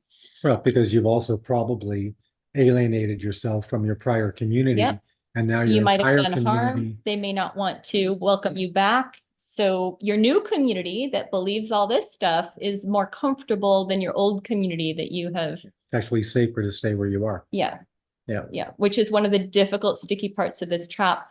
My intention in writing the book is to make it equally safe for anybody anywhere on the political spectrum, whether they're far left to far right to anywhere in between to conspiracy theory, that it brings enough empathy into every point of view that it's safe enough for everyone to read. It'll be confronting too in ways, of course, because you just can't talk about this without some discomfort coming up. But I've been sharing it with select groups of friends and family initially, and again, most of the people in that circle for me are Democrat, progressive, and this is content they generally don't want to get into, and yet they've said, wow, this is very engaging, it's informative, it helped me understand things I'd never seen before. One person who read it, there was something I said in the book, and she said, I have so much more compassion now for why Republicans have a hard time with Planned Parenthood, because of one of these points that I had about the founder of Planned Parenthood was part of the eugenics movement. And I didn't know that before QAnon. It's in the book. You can look up the reference. Planned Parenthood on their website acknowledges, yes, this is true, and how they work with that. But understandably, for people who are really strong Christians and really have that right to life, the connection between the beginning of Planned Parenthood and eugenics is one that stimulates emotion. So that's one example of many inside of this book that help to bridge these divides, that help people understand each other through storytelling in a way that I hope is really safe and accessible across the spectrum. Beautiful. We're winding down. There's a couple more questions left, but I want to take people to Katrina's main website, she created these wonderful Love Smart cards. Some of us have them. And so her main website is lovesmartcards.com. She is a workshop leader. She's a mediator. She's a wonderful coach. Katrina co-founded Love Coach Academy with me, 12 years ago, I think now. And so you can learn a lot more about Katrina by going to lovesmartcards.com. And you can actually buy the book directly from her there. If you go to shop, that's where you can buy the Love Smart cards, which are a wonderful, wonderful tool.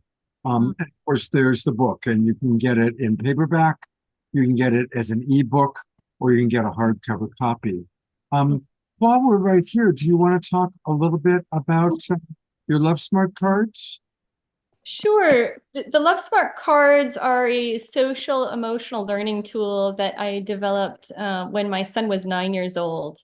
And it was very early on in my NVC days. I knew that I wanted to learn nonviolent communication. I could tell it was a very powerful tool, and that it was an essential tool to support me to have a much better co-parenting relationship with my son's father, and to rebuild my relationship with my son. He had been living with his father for most of the previous 5 years. It was a little over 4 years. And our time apart had also had a lot of impact. The cards were more powerful than I could have imagined. My son and I were going through pretty tremendous challenges when I was able to reestablish custody. And we would have a predictable conflict once a day.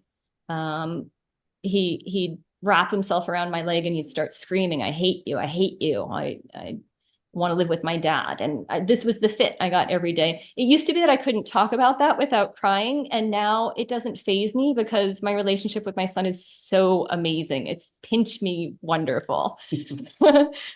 So what was surprising for me with the cards is that once I made them, I created this game to play with him. We played a basic empathy game, right? I said empathy first is a main principle of nonviolent communication. It's the cornerstone that helps to resolve conflict. We played an empathy game for a half hour. And at the end of that half hour, my son turned to me and he said, "Mommy, I love you." Mm-hmm. He wrapped his arms around me and gave me the sweetest hug. And his fit stopped overnight.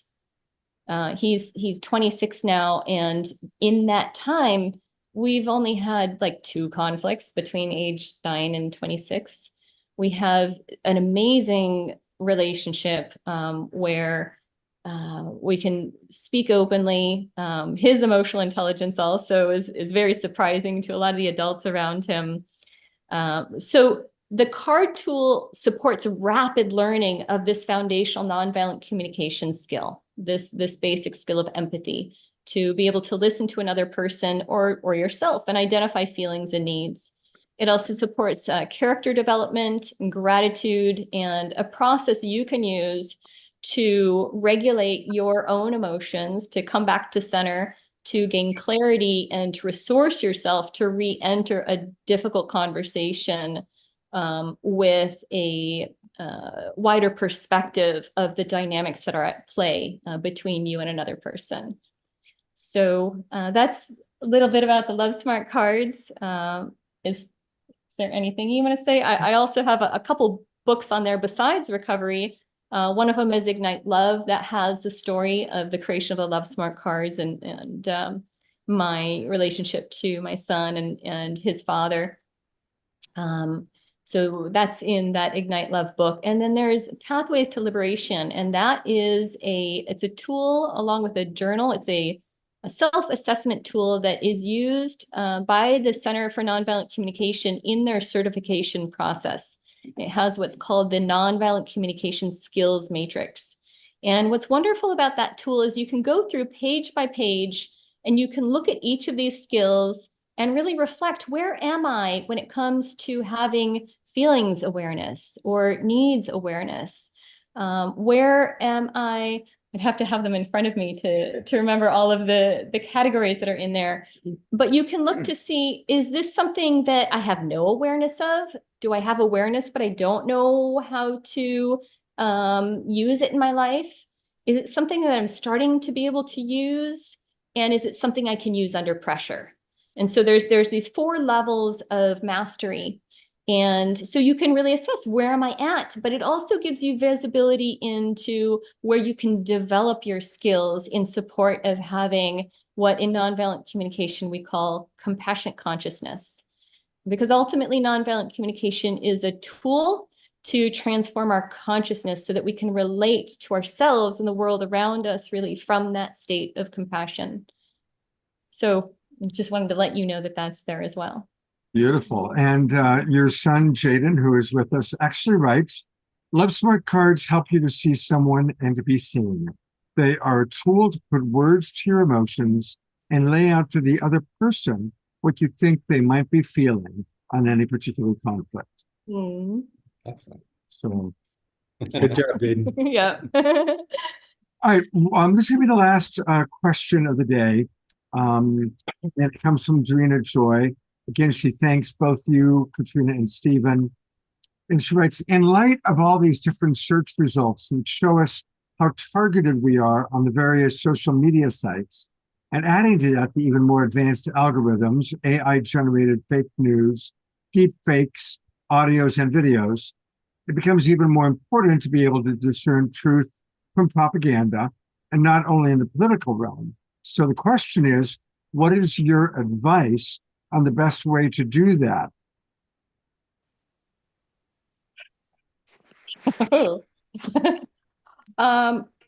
So one of the pieces that I would give you is something I found online, and I have this in the final learnings and reflections and learnings. So this is in the appendix C of the book, and it's about popping your filter bubble. So these AI algorithms that confirm your bias are called filter bubbles, and we all have them. Doesn't matter who you are, you go online, you search for things, a filter bubble is created. And so that filter bubble will continue to go on autopilot unless you very consciously pop the filter bubble. And you have to do that over and over. It's not like one and done, right? Because as soon as you start searching consistently for something, you have reformed a filter bubble. So I found a site online, and it says that there's 10 ways to pop a filter bubble. One is that you want to understand that information is being filtered. You want to intentionally seek out opposing viewpoints, seek news from a variety of sources, evaluate the credibility of information sources, watch for bias, seek out less biased news outlets. Don't avoid the hard conversations, engage in them. Don't unfriend those who disagree with you. Listen with the intent to learn and question your own perspectives. These are ways that we pop our filter bubble. Now, in terms of intentionally seeking out opposing viewpoints, news from a variety of sources, one of the things that can be deceiving is that there are many, many, many news sources that are owned by these major conglomerates. Our news stations, all of the major news stations, hundreds of them are owned by 6 media companies. So sometimes you think you're looking at a variety, but you're actually looking at 8 news sources that are all owned by the same conglomerate. And so it's kind of in a comfort zone. But that conglomerate may not express editorial control.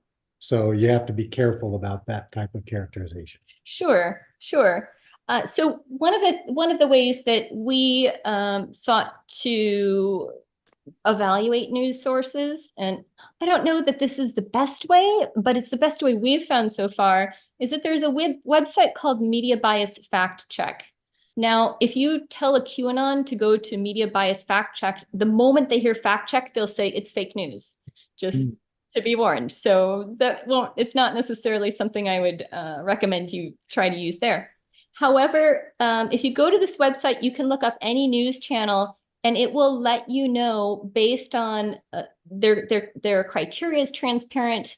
They let you know if that news source is mostly false, mostly true, completely true, or somewhere, nothing is completely true, mostly false, mostly true, or somewhere in between on a 5-point scale. It will also let you know where it is in terms of bias, how far it is right or left bias. And so generally what I want to look for are news sources that score high in terms of truthfulness. They have a high score for giving accurate news. And then, you know, if they're totally left bias or totally right bias, that's fine. But if I'm going to look at something that's totally right bias or totally left bias, let me look at the opposite as well on the same topic so that I can get a more complete picture of what's going on, right? That helps me. If you've got two people who are completely biased on the same topic, but there's an area of overlap, that area of overlap is likely pretty accurate. So that can just help you start to notice what the bias is and see what sources are more trustworthy. You know, it's so difficult though. I just want to really acknowledge there's a lot of misinformation, disinformation, and bias that gets woven in. And sometimes the news reporters themselves are given information that is not accurate. And so they speak it from their heart. They believe they're telling the truth. And yet some point later, we discovered that they were also misinformed. And it's a just difficult nature of our news, our media landscape right now. Anything you would add to that? Just during this whole episode back in 2020, it became very clear to me how biased media is and how accuracy is far less important than getting resonance with the viewership. We were spending some time in Sedona because of the fires in the Bay Area. And I happened to drive to go see my daughter. So I left for a couple of days, and I was just driving through the deserts of Arizona, listening on the radio. I could only find Republican radio channels.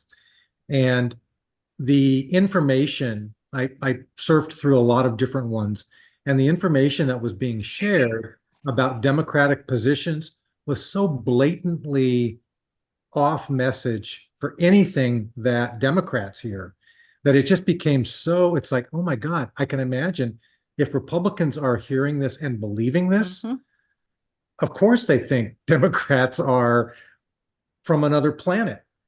But it's just, there was so much falsity in what was being said that it made me just say, I just have to let this stuff go. I can't spend my precious life energy trying to understand and debunk what's going on in the news. So a lot of it's been really just focusing on what's happening in front of me, what's happening in front of us, things that we can control. And yet it can be helpful to listen to that enough to go, oh, wow, this is what other people believe. Oh, wow, this is the other world. You know, it makes me think of John Gray wrote a book, Men Are From Mars, Women Are From Venus. And it was this revolutionary, like, whoa, we're from different planets. Let's figure out, let's understand each other's planets so that we can talk to each other. You know, so I see a very similar thing between Democrats and Republicans. There's a way in which the media, it has created a war machine that's really making the other wrong in so many ways. Totally. If we can rise above that as informed citizens and we can go, okay, here's the planet I'm on, and I can't completely see my planet because it's hard to see the forest for the trees, but this is where I'm at. And let me see if I can see that planet. So I have a broader view and I'm not completely stuck on my planet. I can see that you are in a different world. It's difficult to do. I mean, I have to say, when I flipped into QAnon, I also flipped into conservative media. It was like I had gone to a different planet. It was a parallel reality because it was so remarkably different. And what was ironic was that every criticism the left had of the right had of the left. The mirroring was mind-blowing to me. Yeah, and make no mistake, that what I described about the Republicans, it's happening on the Democratic side absolutely also. Yeah. So, you know. Yeah, again, that's the polarization that we as global peace drivers need to really learn from Katrina and Stephen in this example. We are completing. At our time. Thank you so much, all three of you, acknowledging Rob as well, for being with us tonight, and for taking the time to write this incredible book, Katrina. It is amazing. It's an incredible accomplishment to write any book, let alone 400 pages of personal story that is so well written, and that everybody who's reading it is like, oh my God, it's an amazingly well-written book. So let's all support it. Let's buy the book. Let's write reviews. And thank you very much, Katrina, for who you are. Thank you, Stephen, for demonstrating devotion at the highest level. And thank you, Rob, for giving birth to this wonderful daughter that we love so very much. I've got to acknowledge the role my wife played as well. Yes. I do just want to let people know, John King is still doing across the aisle meetings twice a month. And he has another new offering that's happening twice a month. If you go to johnkenyon.com, that's open to the public. I highly recommend it for people who want to learn how to have difficult conversations using nonviolent communication. And so just wanted to plug that because it's an entire chapter in my book and really made a huge difference again in my deprogramming and coming back to my center in the situation. Thank you so much, everyone. Thank you, Scott. For joining us here. Again, Thank so you, much. Scott, for hosting. Thank you. We, of course, are going to conclude with an Omashar song, as we always do. But I want to remind everybody, now is a wonderful time to subscribe if you haven't already. And many of the people in our Zoom room have subscribed. But for those of you who haven't subscribed yet, join us. We've got wonderful shows planned. You know, Katrina mentioned John Gray. He was just on the show last week. He's going to be on again. And we bring you amazing people that you do know, like John Gray and Marianne Williamson. We also bring you the next generation, people like Katrina. So do subscribe to the Global Peace Tribe. Catch our shows, become part of our beautiful community. And it's easy, just go to globalpeacetribe.com. I'll also put a link into the chat box where people can subscribe. Now's a great time because it's the first show of our new 3-month season. Thank you, everybody, for being with us. And I'm going to turn it over to our beloved Omashar. I love the back. There you go. There you go. And the dream team, Rob and Stephen and Katrina, I just felt the love pouring out of the three of you. And I was really grateful to see your father, Katrina, because mine's left the planet, and I felt his steering and his part in your life, and it was palpable. So thank you very much. Thank you so much. And I managed to grab this image because I think it's just before she fell down the rabbit hole. And we are going to sing a group song now, and sung it several times. Used to be on the Sacred Sunday show, but it's just familiar for us now. I'm going to pop it in the chat, and please feel free to sing along. We'll sing it 3 or 4 times. It's pretty short. And all righty then. So thank you very much. Thank you muchly very.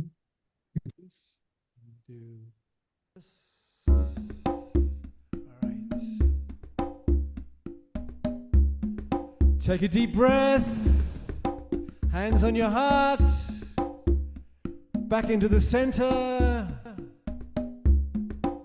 Is that center left or center right?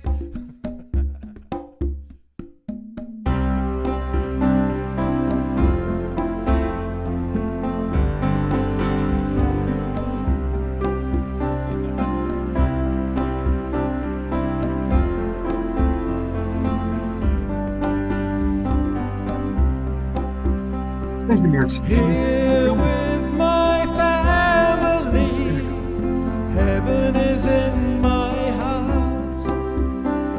I sing of the love I am, and know it never apart.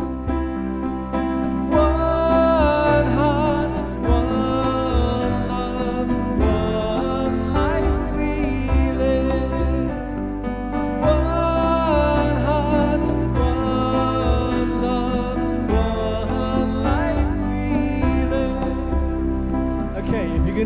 hearts, you gotta sing, please.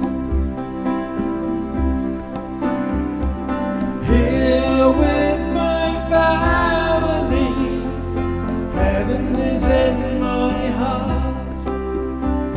I sing of the love I am, and know we're never apart. You and I too. One heart, one love, one life we live. One heart, one love, one life we live.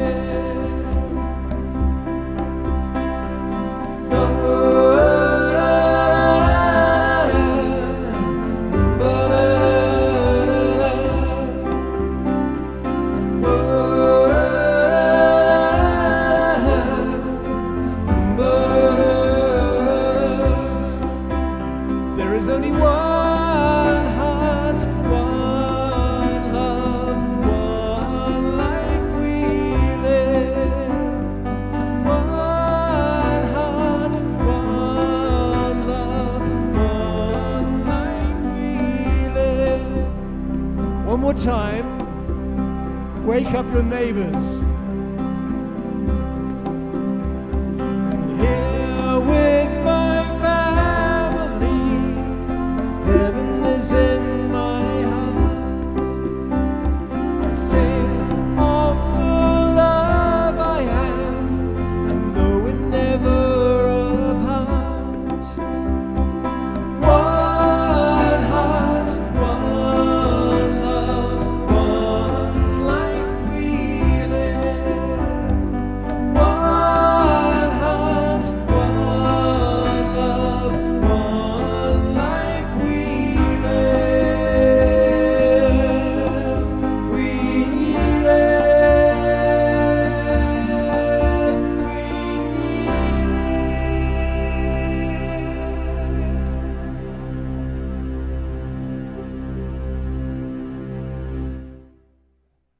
Gallery review, everybody. Lots and lots of love and twinkles for beloved Omashar, And who beloved Katrina and Rob and Stephen. absolutely, I'm going to add her one more time. Another wonderful, wonderful show. Thank you again, Katrina.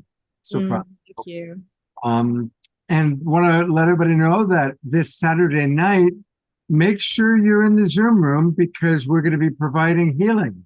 Probably, I think our favorite, or one of our favorite psychic healers, Kalina, will be back doing private psychic readings and healings for members of our audience. And she's amazing. And then we have several other soul search psychics and healers all coming in with kind of the theme of, you know, it's Independence Day weekend and how to create personal freedom and independence by healing and liberating ourselves. But make sure you're in the Zoom room because we will be choosing members of the audience to receive healing treatments. And Fanny will be back playing her harp. And of course, Omashar will be with us. So make sure you're with us live on Saturday night. And we've got great shows planned all through the summer. Thank you again, Omashar. Thank you, everybody, for being with us. Have a beautiful evening, and we'll talk to you soon. Take care, everybody. Good night.